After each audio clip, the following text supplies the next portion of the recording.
अस्सलाम वालेकुम नाज़रीन, मैं आपका मेज़बान मोहम्मद शरफुद्दीन सच न्यूज़ में आपका इस्तकबाल करता हूं। आइए देखते हैं आज की अहम खबर। आज की हमारी ये खबर हमारे प्राइम मिनिस्टर नरेंद्र मोदी जी को बेहद जन्मदिन की मुबारकबाद देते हुए हम ये खबर शुरू करते हैं, क्योंकि आप सभी जानते हैं आज जो है हमारे प्राइम मिनिस्टर नरेंद्र मोदी जी का जन्मदिन है। हर चैनल आप खोल के देखिए, बस यही बताया जा रहा है मोदी जी को जन्मदिन मुबारक, मोदी जी को जन्मदिन मुबारक। खैर, देना भी चाहिए, अच्छी बात है। कहीं कहीं पर जो है कई किलो का लड्डू बनाया जा रहा है, असली घी के साथ है बड़ा लड्डू बनाकर मोदी जी को भेंट किया जा रहा है। और वहीं पर कहीं कहीं पर है बड़ा केक जिसका आप मेजरमेंट भी नहीं ले सकते, इतने बड़े बड़े केक बनाकर हमारे प्राइम मिनिस्टर नरेंद्र मोदी जी को जन्मदिन की मुबारकबाद दी जा रही है। अब बकाया सड़कों पे निकलकर झंडे देकर पार्टी वर्कर्स यानी बीजेपी के पार्टी वर्कर्स उनको जन्मदिन की मुबारकबाद दे रहे हैं।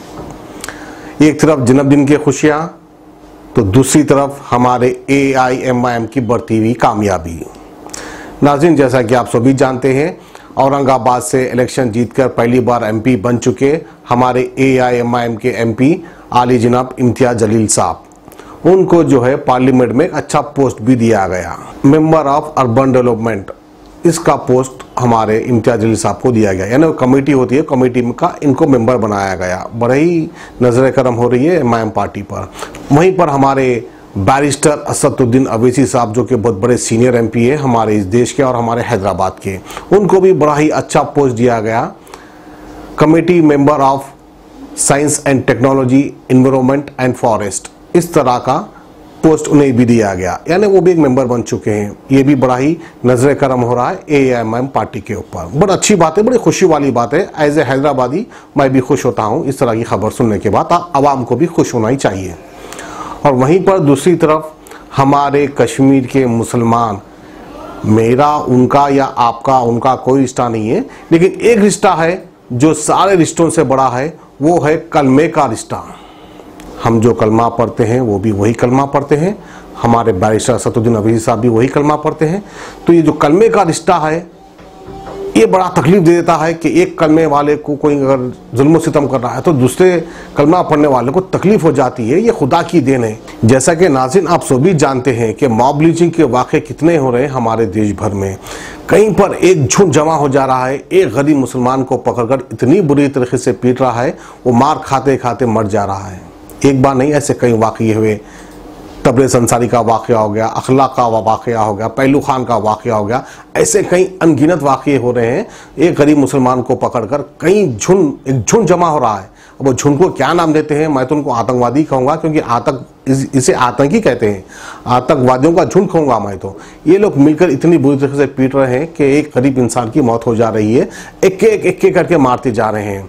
तो मैं ये पूछता हूँ हमारे मुस्लिम सियासतदानों से कि भाई आप लोग इतने जलसे करते हैं, इतने सियासी जलसे करते हैं, कभी एक बार आपने हिंदू आतंकवाद के खिलाफ बयान क्यों नहीं दिया? हमेशा जो है मोदी जी, अमित शाह जी, ऐसे BJP के कई लीडर्स आतंकवाद कहते हैं, मगर असल में आतंकवादी है कौन? एक झुंड जमा होकर एक गरीब इंसान को मार कर खत्म कर देना, क्या उसको आतंकवाद नहीं कहेंगे? तो हमारे मुस्लिम सियासतदान इन लोगों को आतंकवादी का खिताब क्यों नहीं देते? क्यों अपने जलसे में ये नहीं कहते हैं कि ये आतंकवाद संगठन है, ये जो है इस तरह से मुसलमानों पर जुल्म सितम कर मुसलमानों को मार दे रहे हैं? हमारे जो ये मुस्लिम लीडर्स है, उनसे अच्छे तो हमारे फॉरेन के जो है न्यूज़पेपर के एडिटर्स है, जो अपने अपने न्यूज़पेपर में ये आर्टिकल छापते हैं, ये फलाना आतंकवादी है, ये आतंकवादी संगठन है, वो आतंकवादी संगठन है, ये आतंकवादी संगठन जो है हिंदुस्तान के मुसलमानों पर जुल्म सितम कर रहा है। इस तरह से जो है इंग्लैंड का न्यूज़पेपर भी छापा है, इस तरह से जो है अमेरिका का न्यूज़पेपर भी एक आर्टिकल छापा है। लेकिन हमारे मुस्लिम सियासतदान क्या इतने कमजोर हो गए जो इनको आवाज उठाने की ताकत नहीं मिल रही?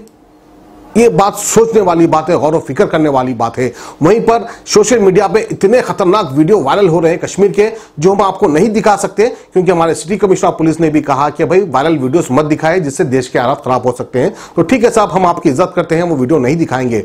एक मासूम बच्ची जिसके घर वाले लापता हो गए, बच्ची रो रो कर मीडिया के सामने, कश्मीर की जो लोकल मीडिया है उसके सामने बच्ची ये बयान दे रही है कि हमारे घर वालों का कुछ अता पता नहीं चला, मेरे भाई कहाँ चले गए कुछ पता नहीं है। लेकिन बच्ची भी कसम खा के बोल रही है कि मोदी जी हम आपको ऐसा करेंगे, मोदी जी हम आपको वैसा करेंगे। तो मासूम बच्ची है, बच्ची अगर वो बच्ची तक मेरी आवाज़ पहुँचती है तो बच्चे को हिदायत देना चाहता हूँ कि बेटा ऐसा मत बोलो, हमारे बड़े हैं, हमारे प्राइम मिनिस्टर हैं, शायद आज नहीं तो कल कुछ अच्छा हो जाएगा। और हर मुसलमान से ये दुआ करता हूँ कि भाई ये वक्त बहुत कमज़ोर कर चुका है मुसलमानों को।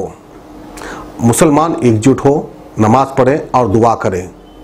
बस खुदा का एक ही रास्ता आपके सामने है जो आपको इन जालिमों से बचा सकता है, क्योंकि हर जगह पर, कई जगह पर, हर जगह तो नहीं कहूँगा कि कई जगह पर इस वक्त मुसलमानों पर जुल्म व सितम हो रहा है।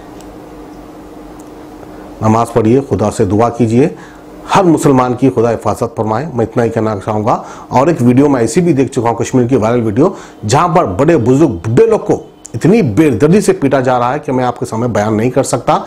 खैर, उनके लिए भी दुआ करिए कि अल्लाह उनकी हिफाजत करे और उनको सही रास्ता दिखाए, नेक रास्ता दिखाए, और जो जालिम, जो जुल्म कर रहे हैं, अल्लाह उनको भी सही रास्ता दिखाए, ताकि हमारे देश के हालात अच्छे हो, हम अच्छी सुकून की ज़िंदगी जी सके। लेकिन खास कर मैं एक बात हमारे जितने भी लीडर्स हैं, मुस्लिम लीडर्स हिंदुस्तान में हमारे, उन सबसे एक ही बात कहूँगा कि भाई, आप सियासतदान हैं, आपकी एक आवाज़ पर कई लोग जमा होते हैं और आपकी एक आवाज़ हिंदुस्तान में नहीं बल्कि दुनिया भर में गूंजती है। तो आप एक ऐसी आवाज़ उठाइए अल्लाह का नाम लेकर, शायद आपकी वो आवाज़ से हमारे देश की हालत सुधरेंगे। तो ये थी आज की थोड़ी खुसूसी खबर। हमें दीजिए इजाज़त, खुदा हाफिज़। अब A1 टाउनशिप चिविला और मोइनाबाद के दरमियान मेन रोड से 1.3 किलोमीटर आबादी से लगा हुआ तमाम डेवलपमेंट के साथ, जहां आप अपना घर बना के रह सकते हैं, जो है बिल्कुल बिल्कुल बिल्कुल आबादी से लगा हुआ। 4 लाख में 100 गज का plot, drainage, electricity, footpath, BT road, college, bus stop जैसी तमाम सहूलियतें दस्तयाब हैं।